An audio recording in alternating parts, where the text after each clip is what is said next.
Hello दोस्तों, आज हमारी वीडियो का टॉपिक है विज्ञान एवं प्रौद्योगिकी के अंतर्गत करंट मिक्स सीरीज़। इसका पहला टॉपिक है लूनर कॉडेक्स। लूनर कॉडेक्स के अंतर्गत युद्ध, महामारी और आर्थिक संकट के समय में भी मानव रचनात्मकता के स्थायी रिकॉर्ड के रूप में कलाकारों से एकत्रित कला का संग्रह चंद्रमा की सतह पर रखा जाएगा। लूनर कॉडेक्स कार्यक्रम के अंतर्गत कलाकारों को एकत्रित कला का संग्रह मानव रचनात्मक के स्थायी रिकॉर्ड के रूप में चंद्रमा की सतह पर रखा जाएगा। इस कार्यक्रम का नेतृत्व कनाडा के अर्ध सेवानिवृत्त भौतिक विज्ञानी और कला संग्रहकर्ता सैमुअल पेराल्टा ने किया है। लूनर कॉडेक्स को मेमोरी कार्ड या नैनोफिच या लेजर नक्काशी पर संग्रहित किया जाता है, जो फिल्म आधारित माइक्रोफिच पर 21वीं सदी का अपडेट है। यह सुनिश्चित करेंगे कि कलाकृतियां चंद्रमा की सतह पर सुरक्षित रूप से पहुंचे। कला का संग्रह 157 देशों के 30,000 कलाकारों, लेखकों, फिल्म निर्माताओं और संगीतकारों से इकट्ठा किया गया। कला के रूप में चित्र, पत्रिकाएं, किताब, पॉडकास्ट, फिल्में और संगीत शामिल है, जिन्हें 4 कैप्सूल में विभाजित किया गया है। Oral collection, Nova collection, Peregrine collection, Polaris collection. Voyager mission की विरासत। हाल ही में नासा ने 1 सप्ताह से अधिक समय तक संपर्क टूटने के बाद 1 अगस्त को वॉयेजर 2 अंतरिक्ष यान के साथ संचार पुनः स्थापित कर लिया है। लगभग 46 साल पहले लॉन्च किया गया वॉयेजर 2 इंटरस्टेलर स्पेस सूर्य की सामग्री और चुंबकीय क्षेत्र के प्रभाव से बाहर में प्रवेश करने वाला दूसरा अंतरिक्ष यान बन गया है। ध्यातव्य है कि ऐसा करने वाला प्रथम अंतरिक्ष यान वॉयेजर 1 था। वर्ष 1972 में नासा ने 4 अत्यधिक जटिल अंतरिक्ष यान के साथ 5 बाहरी ग्रहों की खोज की अपनी योजना बनाई थी।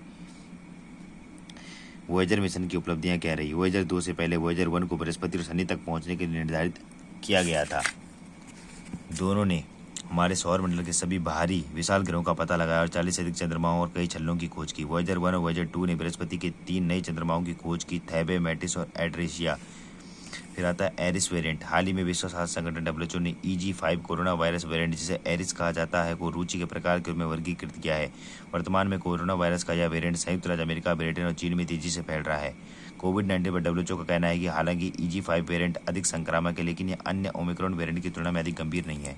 फिर आता है कंजक्टिवाइटिस आई फ्लू। हाल ही के दिनों में राष्ट्रपति दिल्ली में भारी बारिश और जल भराव के कारण कंजक्टिवाइटिस का प्रकोप देखा गया। इसे आमतौर पर पिंक आई के नाम से जाना जाता है। यह पलक और नेत्र गोलक को ढकने वाली पारदर्शी झिल्ली का संक्रमण या सूजन कहलाता है।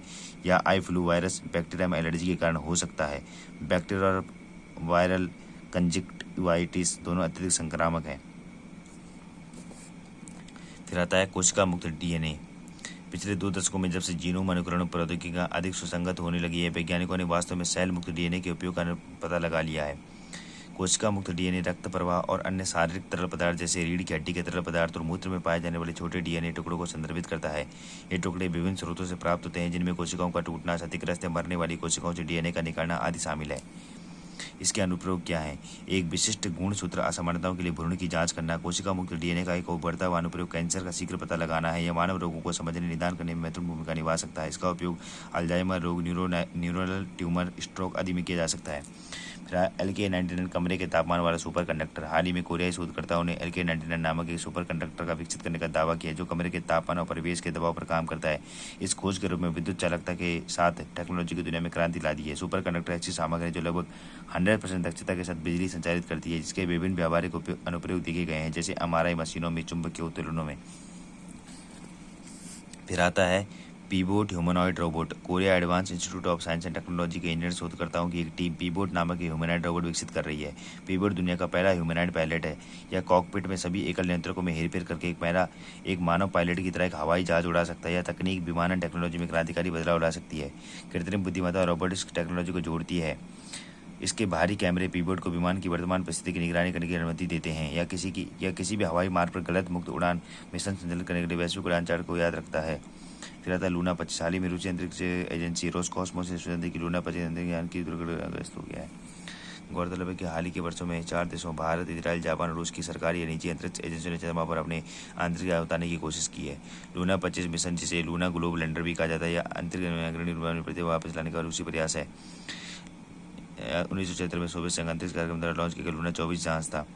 लैंडिंग क्राफ्ट को वोस्तोचन कॉस्मोड्रोम से सोयुज 2 फॉरग्रेट रॉकेट में लॉन्च किया गया था। लूना 25 मिशन चंद्रमा के दक्षिणी ध्रुव के पास एक पिन पॉइंट लैंडिंग करने को लक्षित था। यह ऐसा क्षेत्र जिसमें चंद्रमा की भूवैज्ञानिक संरचना में महत्वपूर्ण अंतरिक्ष प्रकृति की वैज्ञानिक रुचि पैदा हुई थी। इसी के साथ यहाँ पे साइंस की वीडियो समाप्त होती है। धन्यवाद।